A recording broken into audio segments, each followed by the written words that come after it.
Olá, bem-vindos a mais uma análise aprofundada aqui no nosso espaço. Hoje o papo é sobre um tema super relevante no Brasil, a educação para as relações étnico-raciais. A gente está se baseando nos trechos bem interessantes de um e-book organizado pelo Aldieres Brasamorim Caprini e pela Fernanda Zanetti Becali, lá do IFES, o Instituto Federal do Espírito Santo. Olha, a Lei 10.639, aquela de 2003, deu um empurrão importante, né? Mas o material que a gente viu sugere que, assim, o caminho para uma mudança real de mentalidade ainda é longo. Nossa ideia aqui é cavar um pouco mais fundo, extrair as lições, as experiências que marcaram e que estão relatadas lá. Vamos nessa? Com certeza. E olha, um ponto que salta aos olhos logo de cara é isso. Apesar da lei, a discriminação racial continua aí, firme e forte no dia a dia, infelizmente. A educação é chave, claro, mas o material provoca a gente a pensar. Como é que a escola, na prática mesmo, lida com essa diversidade toda do Brasil? Porque muitas vezes o que rola é um silêncio, né?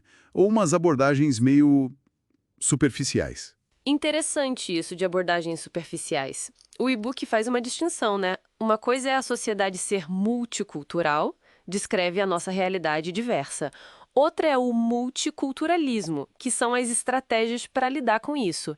E parece que nem toda estratégia funciona igual, certo? Exatamente. Os textos destacam bastante o chamado multiculturalismo crítico, que bebe lá na fonte do Peter McLaren. A ideia aqui não é só fazer festa junina ou celebrar o Dia da Consciência Negra como uma atividade isolada, sabe? Isso pode acabar virando o que chamam de folclorismo. Ah, entendi. O ponto central do multiculturalismo crítico é questionar as relações de poder. Como é que as diferenças de raça, de classe, de gênero foram construídas ao longo da história? E como elas são usadas para marginalizar certos grupos. É olhar para a representação como resultado de luta social. Certo.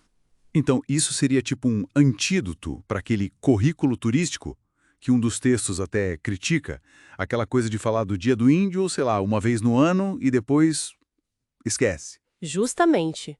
O perigo dessas práticas pontuais é acabar banalizando, ou pior, reforçando o estereótipo, sabe? E não conecta com uma análise mais ampla das desigualdades. O multiculturalismo crítico quer o contrário. Ele quer desconstruir preconceito, questionar essa visão única, o etnocentrismo, que muitas vezes ainda impera na escola. E isso, olha só, tem tudo a ver com outro conceito bem forte que o material traz, o de capital cultural, do Bourdieu. Ah, sim, já ouvi falar. Isso está ligado à ideia do currículo oculto. Aquilo que a escola ensina sem dizer que está ensinando. Tipo comportamento, valores, quem manda. Perfeitamente. É isso. E o impacto disso na vida escolar de alunos de grupos que não são o dominante é direto. O material até lembra um dado, acho que de 2017. A população negra, somando pretos e pardos, era 54% no Brasil. Metade da população. Mas se esse capital cultural que a escola valoriza não reflete essa realidade, o que acontece? A experiência, o conhecimento dessa galera toda pode ser invalidado ali dentro. Isso mexe com autoestima, com desempenho. E falando em como isso rola na prática, o e-book tem uns exemplos bem concretos, né? Gostei daquele do projeto Africanidades no IFES. Eles usaram do documentário Quando o Crioulo Dança. Pelo que está escrito lá, deu o que falar entre os alunos. Deu mesmo. E foi interessante ver as reações, que foram bem variadas. Teve gente achando exagero, outros questionando se os entrevistados do filme representavam todo mundo, mas isso foi o gancho para um debate muito necessário, sabe? Sobre as formas mais sutis de racismo, aquelas piadinhas, expressões que a gente usa sem pensar, e sobre a falta de representatividade negra nos espaços de poder e de saber. E teve também aquela história que achei marcante do grupo de alunos que não conseguia nem imaginar que existia tecnologia africana, acharam que não tinha. Exato. Tiveram que pesquisar para descobrir sobre metalurgia, matemática avançada, técnicas têxteis. Imagina o clique que deu na cabeça deles perceber esse apagamento histórico todo. Pois é. Mostra bem como a gente internaliza estereótipos, né? E como a pesquisa, ir atrás da informação, é fundamental para quebrar isso. Outra experiência muito rica que relatam é a com as paneleiras de Goiabeiras, naquele programa Mulheres 1000. Eram mulheres, muitas delas negras, idosas, que têm um saber tradicional incrível, né? Fazer as panelas de barro, que é patrimônio, então. E elas tiveram acesso a um curso de qualificação no ICES. Olha que legal essa ponte entre o saber popular e a educação formal. Nossa, muito potente essa conexão. Mas o relato também menciona uma situação complicada, não foi? Uma paneleira mais jovem não conseguiu participar por causa de uma questão entre a identidade de gênero dela e o registro civil. Exato. Isso levanta outra lebre importante. Como é que as políticas de inclusão, mesmo as que têm boa intenção, precisam ser mais atentas, mais flexíveis, para dar conta da complexidade das identidades hoje em dia, né?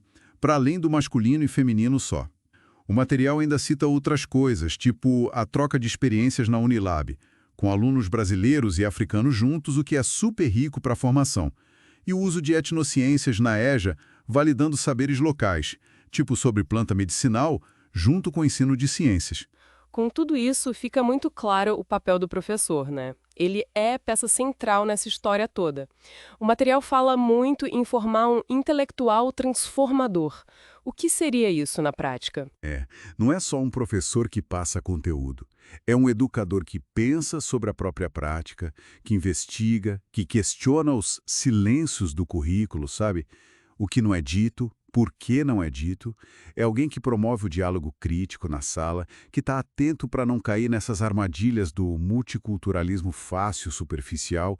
E, para isso, a formação desse professor tem que ir fundo, tem que mexer com as visões, com os preconceitos que o próprio futuro professor carrega, né? E conectar a teoria com a prática de um jeito bem crítico, reflexivo. Parece que essa educação para as relações étnico-raciais é bem mais do que só cumprir uma lei, né? É um convite para a gente repensar tudo. O que se ensina, como se ensina e, talvez o mais importante, quem define o que é conhecimento que vale a pena ser ensinado. Exatamente. Não é só colocar mais uma aula sobre a história da África no currículo, embora isso seja importante. É mudar a lente mesmo.